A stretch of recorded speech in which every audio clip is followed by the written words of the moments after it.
There we go. And so what did we do? So let's just say that we have something like this, x squared plus bx. This is what I gave you guys on the previous slide.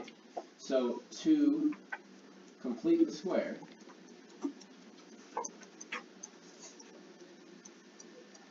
or yeah, x squared plus, some number x, that typically we write a b there. So to complete the square, what do? We divided b by 2, and we squared it, right? We added that right here, and that made this a perfect square trinomial. So regardless of whatever this number is, you divide it by 2 and you square it, and that will give you a perfect square trinomial. And then to factor, what did we do? All we had to do then was write this as x plus whatever b over 2 was. So these are the two keys to completing the square. You have to divide your middle term by 2 and square it, and then when you factor, you could just use your factoring skills, or you could know this is always, 100% of the time, how it's going to factor. Right? So when you complete the square, you add b over 2 to both, b over 2 squared, and when you factor it, it's going to turn into x plus b over 2, quantity squared. Right? So these are the two keys to completing the square. And now we can use this idea of having a perfect square trinomial, factoring and taking square roots, kind of like how we finished our last homework, and let's turn that into a problem. So I picked a problem here that is factorable so we can know the answers ahead of time, right? So maybe just off to the side, because I know you guys are going to do this. How does this factor in? So what are the solutions? We use completing the square when we can't factor, but let's use it in an easy problem that we know the answer to, so we can check it along the way. How does this factor?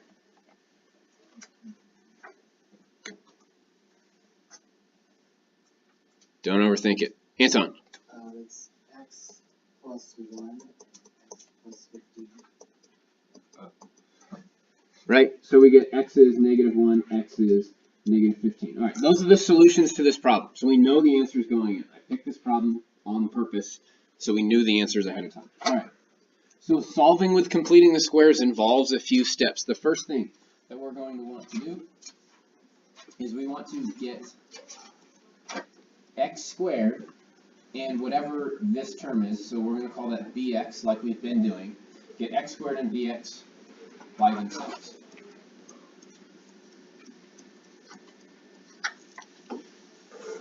It's the first thing we always have to do. Yes? Sure. So let's do that. We're going to go step by step here. So 15 does not fit this description, so we need to move it to the other side. So now we're going to have x squared, and actually, I like to do this and as a second step. You don't have to, but I think it's a nice second step. I like to write or add in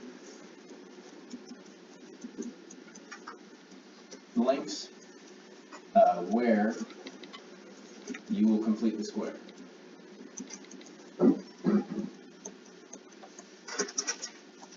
If you don't want to do this, this is fine. But I like to have x squared plus 16x, and then I'm going to say plus blank, because we're going to end up doing what we just did up here, right? We're going to divide b by 2 and square it, so we're going to add it in right here. And then the golden rule of algebra says if you add something to one side of the equation, you have to add it to the other. So I like adding in the little blanks here. So we're going to have something that we add here. It's going to be the same thing on the other side. So then I added in those blanks. Step 3 is complete the square.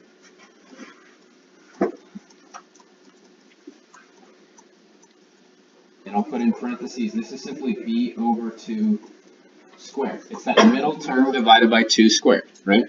So we simply take 16. Everybody, what is 16 divided by 2? 8. What's 8 squared? 64. There you go. So 64 is what we are going to add to both sides. If you're unsure, you can always do a little side scratch work and just go 16 over 2. And we're going to square that, so this becomes 8. And we're going to square that. So we add 64 to both sides. All right, so far so good. Now, we are going to, on the right side, we're going to simplify on the right, and on the left, we're going to factor. So let's find a new color. So 4, factor on the left. And then really add or subtract, simplify on the right. Somebody raise their hand and tell us, how does the left side factor? We know that negative 15 plus 64 is 49, so we got that. Maria, how does it factor? It's always the number you squared. We squared positive 8, so it's x plus 8 squared. Have you guys solved a problem like this before?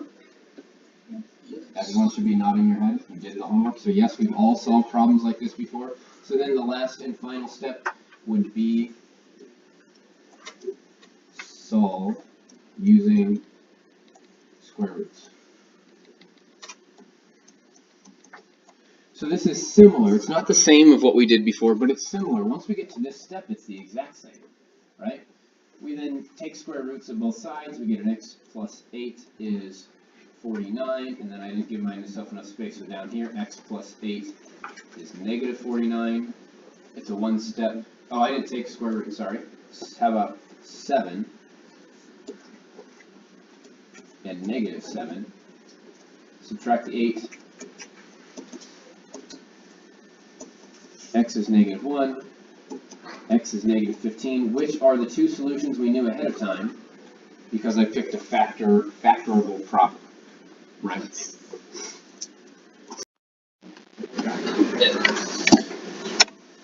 All right. So this first one, I'll walk through this first one. You guys are going to walk us through the next two.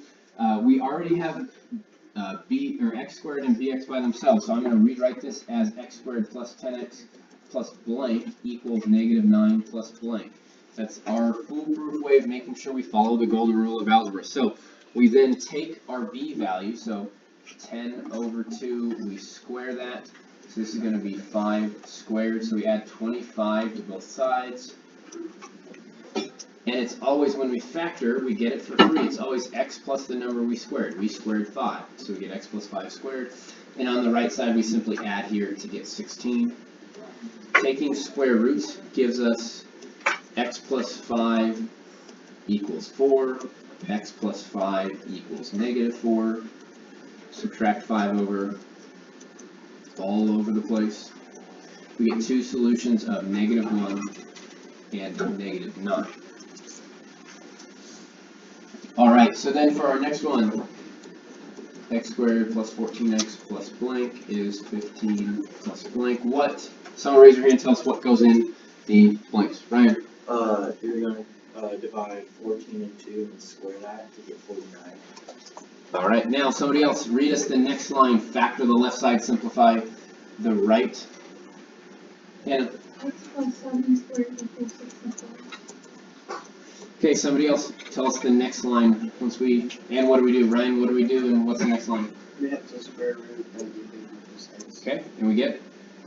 X plus 7 equals plus minus 8. Alright. And then we just have to take care of the one step here to solve, so minus 7.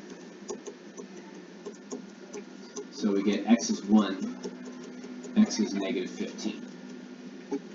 Alright, so we have our answers here. Now, this next one, this is a great example of why completing the square is a good process. If you try to factor this, no leading coefficient, so two numbers that multiply to negative 5 and add to negative 8, isn't possible, right? So this is not factorable. So completing the square is a great option. And so then, first step in a problem like this, Philip. Okay, again, move that 5 first, and that will give us an x squared minus 8x plus blank is 5 plus blank. Somebody else, what goes in the blank? 16. 16. So x minus, actually, I shouldn't jump ahead. How do we factor this? Patrick? X minus 4 squared. Equals? 21. 21. Okay, and then finally, what's the next step here? Hannah? Take the square root. So don't forget that this is supposed to be a minus, right? Because it's x squared minus 8x, so that would leave us with an x minus 4 is plus or minus the square root of 21, which is fine. We can have that. And we have to get x by itself, so just simply subtract 4 over, so we get an answer of x equals -4 plus or minus, or sorry, +4, because we're going to add it over.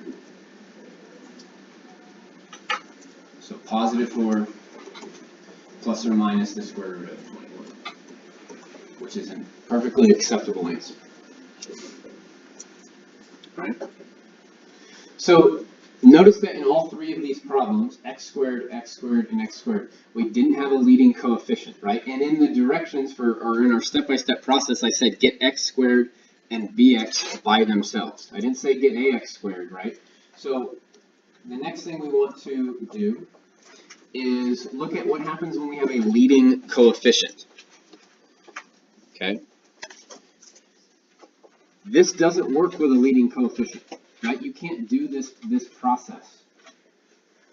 How can we deal with that then? If we can't do this with a leading coefficient, Sam? You get rid of it. Get rid of it. So if you have a leading coefficient, you have to first, so before you do anything else, first, and make sure that this is done first, divide everything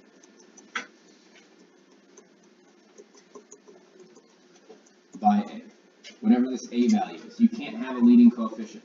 So divide everything by a. If it's just, even if it's a -1, this won't work. So you have to divide everything by a -1, or divide by a -2, or a 3, whatever it is. Divide by a -2 here, here, here. And our golden rule of algebra says if we do it to one side, we have to do it to the other. So don't forget, even though the right side's 0, we still have to do that. This would leave us with an x squared minus 6x plus 10 equals 0. Now, with this particular problem, is this factorable? No. No, right? There are no two numbers that multiply to 10 that add to -6. So let's actually go through this process just to see another example of what happens when you have a problem that isn't factorable. And this one actually leads us to a different route than the other one did, so it's a good problem to go through. So what's the first step? We're going to do this as a class. Right. Subtract 10. Okay, so x squared minus 6x plus blank is -10 plus blank. Somebody else fill in these blanks. Bill? 9. We're going to add 9 to both sides. Now, factor the left and simplify the right. Somebody?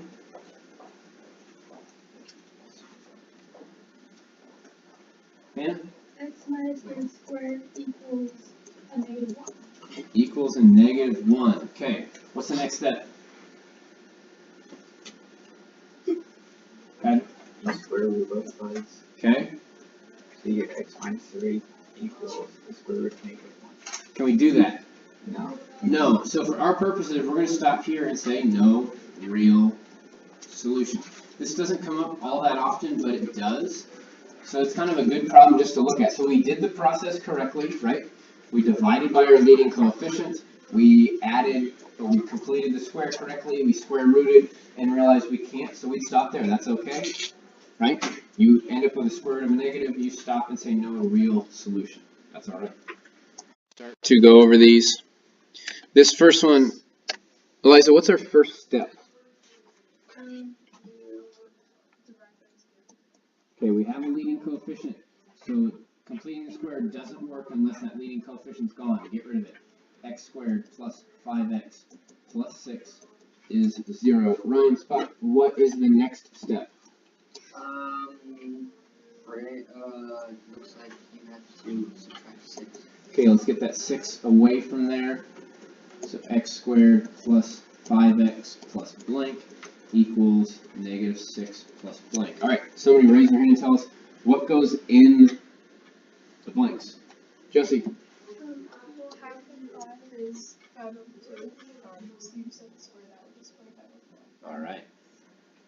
So 25 over 4. I'm actually going to write this off, do a little scratch work. So 5 over 2 squared gives us the 25 over 4. We're going to need this number because somebody tells us how do we factor and then simplify the right side. Bill? It's x plus 5 times 3.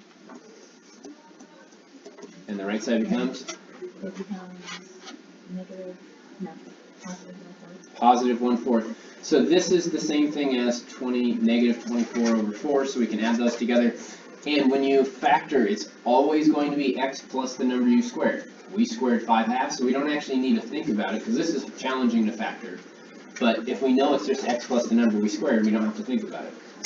We then take square roots. X plus 5 over 2. Everybody, what's the square root of 1/4? 1/16. 1/2. 1/2. So then x plus 5 over 2 equals negative 1/2. And this should work out really nicely. This is a factorable problem. Subtract 5 over 2 from both sides. Subtract 5 over 2 from both sides. So it looks like, 1/2 plus negative 5/2 is negative 4/2, right? So x equals negative 2. Negative 1/2 minus 5/2 is negative 6/2, so x equals negative 3. Which makes sense because x squared plus 5x plus 6 is factorable. It's x plus 2 and x plus 3. All right, the next one, part B here. Patrick, what's the first step? Divide by 3 everywhere. Sam, you got a question? Yeah. It's Yes. on, so if you were to factor, like, let's say you took out the 2, like, the second step after the problem, you have, like, a factorable equation. Why wouldn't it be x? Oh, never mind, because, yep, never mind. Sorry. Just, You answered your own question? yeah, just Alright. confused. Cool. Lily, what is the next thing we do in this problem on the right? You add 5 to the blank. And 5, so x squared plus 2x plus blank is 5 plus blank. Okay, somebody raise their hand, tell us what goes in the blank. Someone we haven't heard from. I think we've heard from almost everybody.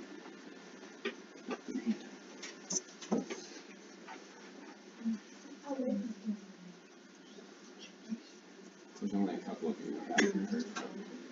Mora, plus what? Thank you. Just misheard you. Then how do we factor this and simplify the right side? Go for it, Hannah. X plus 1 squared equals 6. And then we can take square roots. Everybody, what is the square root of 6? The square root of 6. It is the square root of 6. We don't know it, so leave it as is. And then subtract that 1 over. So we get an x is negative 1 plus or minus the square root of 6. Just like on the weekend homework, you're going to have to actually write this as 2 separate answers in the homework tonight.